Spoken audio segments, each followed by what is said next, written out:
Congratulations, you made it to 2024. It's a new year. And it's Haitian Independence Day. That's why you notice the Haitian flag behind me. You know, growing up as a first generation Caribbean American, I remember going to school and being bullied for my ethnicity and where I came from. You know, there was a slur of jokes that were always hurled my way, especially me getting into a bunch of fights for no reason, simply because I was Haitian. The ironic thing was, when I was growing up and going through those things, it only motivated me to learn more about my culture and my people and where I come from. And now this isn't a video that's about me being Haitian or growing up in America or going to school in New York. However, it is a part of the conversation when I talk about being proud of who you are. Now, I also understand that that might be a little silly. Why would grown men not be proud of who they are or ashamed of who they've become?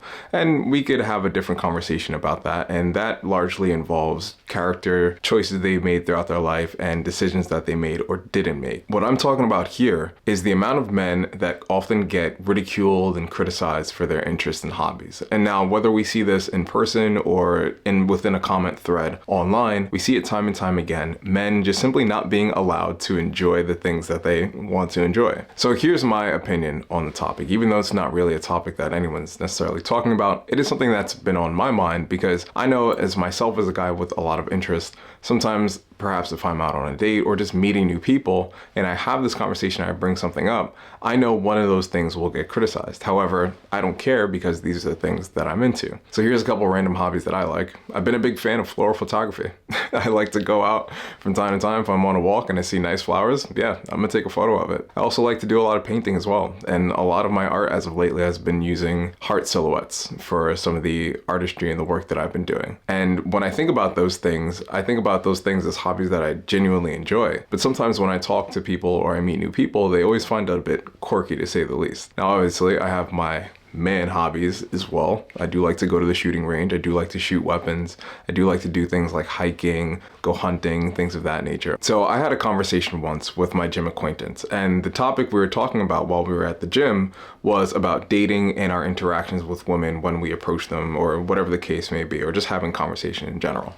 And one thing he said to me definitely stuck out, and I thought it was pretty comical, because he said, you know, whenever I tell women that I'm into anime, they always consider it as something juvenile and they take it as a joke, and it's somewhat of a turnoff for them. And what I thought was funny about that is because, honestly, who gives a fuck? And I know that sounds like a very immature response to something like that, but no, seriously, who cares? Because at the end of the day, you're gonna run across someone, whether that be a potential business partner or a woman that you're interested in, or, you know, just making friends.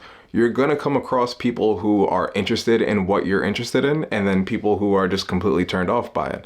And that doesn't mean you have to adjust who you are in an effort to attract that person, or in an effort to coerce them into being into your life. If anything, you're just creating a disingenuous relationship as to where now you have a front and you're acting in a way that's not necessarily who you are at your core, in an effort to impress someone who might not even care. And I think it's important as guys is that we understand that, you know, the path that we forge for ourselves is for ourselves. Who we become, the attributes we attain as we go through this journey called life, is for ourselves. Yes, we will have an influence and make an impact upon the people that we meet, but that doesn't mean we have to change ourselves to also change that impact. And whether you think you make an impact in someone else's life or not is totally up to you. But if there's anything that I've learned throughout this life, is that the people that you interact with, whether that be one time, several times, or throughout a lifetime, you will be making a difference in their life in one way or another. Whether that be for the positive or for the negative, that's for time to be decided as time goes on, right?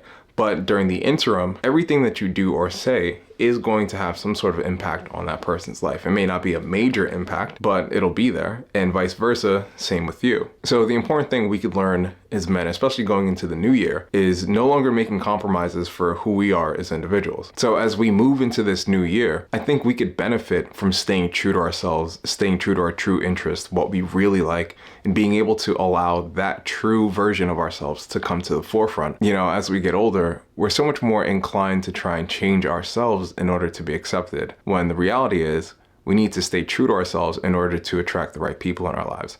And this isn't necessarily about dating, but what I'm trying to get at here is when you live a life that is of design, you know, it's not by accident, it's not influenced by other people around you, and you're making decisions based off of the things that you want out of life, life opens up for you. It gets better. This year, I encourage you to explore your interests. Find other things that you might like as well. I like guns, I like books, I like flowers, I like nature, I like cooking. You know, there's tons of things that I might be interested in, and same for you, you never know. Don't be one of those people that are afraid to find new things that they're interested in because, you know, they feel like they're at a point in their life where they're too old to learn new things. You're never too old to learn anything. And regardless of age, there's always an opportunity to explore something else, which, you know, could have an impact on your life as well. Life is meant for exploring. And more importantly, it's about exploring yourself. So I encourage you to do that this year. Thank you so much for watching the video. I really hope you guys enjoyed the self-improvement content. This year, I'm dedicated to making more self-improvement and more self-development content for you as well. So hang tight for that. Beyond that, thank you so much for your time. Thank you for your engagement. Once again, I appreciate you being here. Feel free to watch another one of these videos. Don't forget to like, share, and subscribe, and do all that YouTube shit. And I'll see you in the next one. Peace.